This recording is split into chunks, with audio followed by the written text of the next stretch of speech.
एक धनी व्यक्ति की हार्ट अटैक से मृत्यु हो गई। उनके बेटे को 300 मिलियन युआन मिले, उनकी पत्नी को अचल संपत्ति और शेयर विरासत में मिले, और यहाँ तक कि संस्थाओं को भी कुछ दान प्राप्त हुआ।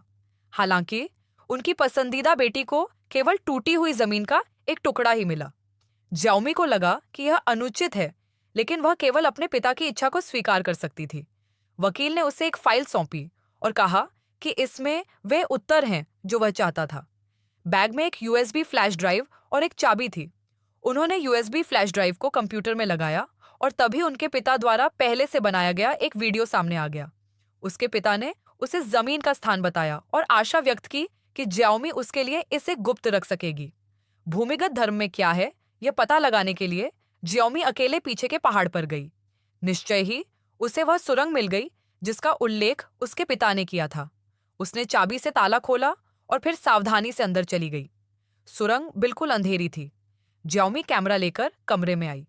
जब उसने कमरे की बिजली जलाई तो देखा कि एक बूढ़ा आदमी अंदर बंद पड़ा है। क्या यह वह खजाना है जो उसके पिता ने उसके लिए छोड़ा था? ज्याओमी को नहीं पता था कि वह अभी भी वहां है या नहीं, इसलिए वह आगे बढ़ी और धीरे से जांच की। ज्याओमी बिना पीछे देखे वहां से भाग गई। वह पुलिस को बुलाना चाहती थी, लेकिन उसे याद आया कि उसके पिता ने उसे यह रहस्य गुप्त रखने को कहा था, इसीलिए उसने यह विचार त्याग दिया। उसके भाई ने उसकी असामान्यता को देखा और उससे पूछा कि क्या उसे लगता है कि संपत्ति का वितरण अनुचित था, और सुझाव दिया कि वे इसे पुनः वितरित कर सकते हैं। लेकिन श्याओमी ने सोचा कि उसके पिता के पास ऐसा करने के अपने कारण होंगे और वह निर्णायक थे। रात में ज्याओमी फिर से बूढ़े आदमी के पास आई, लेकिन इस बार उसने एक मुखौटा पहना था।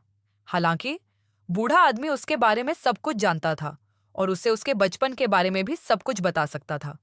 बूढ़े आदमी को यह भी पता था कि उसके पिता की मृत्यु हो गई थी, इसलिए ज्याओमी जो उसे खोजने आई थी, यह सुनकर चौंक गई।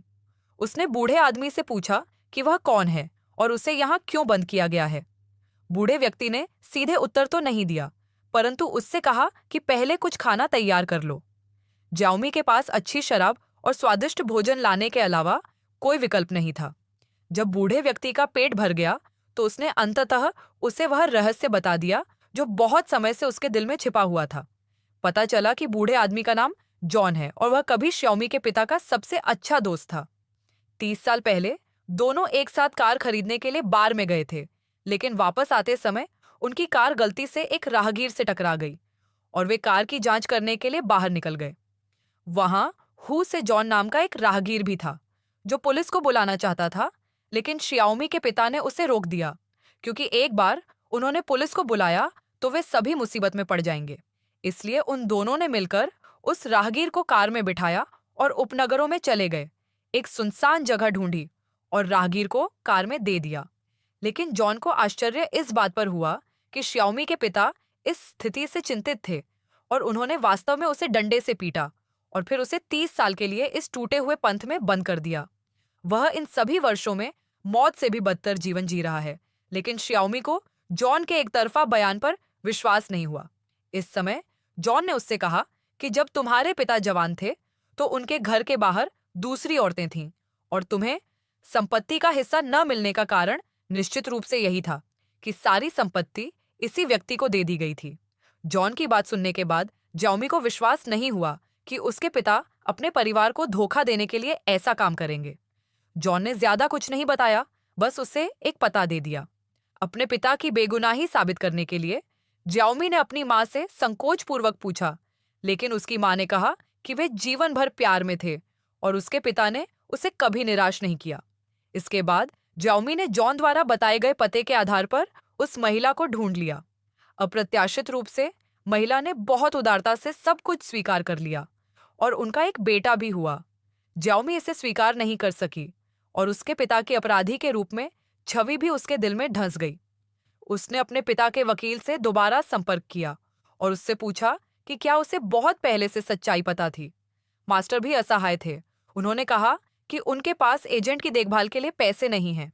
जहां तक वितरण का सवाल है, इसकी व्यवस्था आपके पिता की पूर्व इच्छा के अनुसार की गई थी। ज्याओमी ने आगे पूछना जारी नहीं रखा। फिर वह धरती पर आई और जॉन से पूछा कि वह पत्थर कहाँ गड़ा है, लेकिन जॉन को वह स्थान स्पष्ट रूप से याद नहीं था। जब तक वह घटनास्थल पर जाकर इसे नहीं देख लेती, श्याओमी केवल उसकी गर्दन में पेशाब करने के छेद को खोल सकती थी। ये पहली बार था जब उस व्यक्ति ने 30 वर्षों में ताजी हवा में सांस ली थी।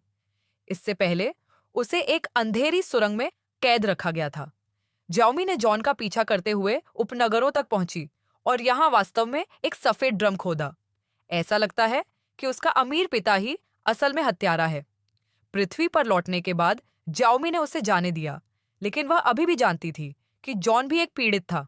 लेकिन अगर उसके पिता की हत्या का खुलासा हो गया तो उसका पूरा परिवार बर्बाद हो जाएगा।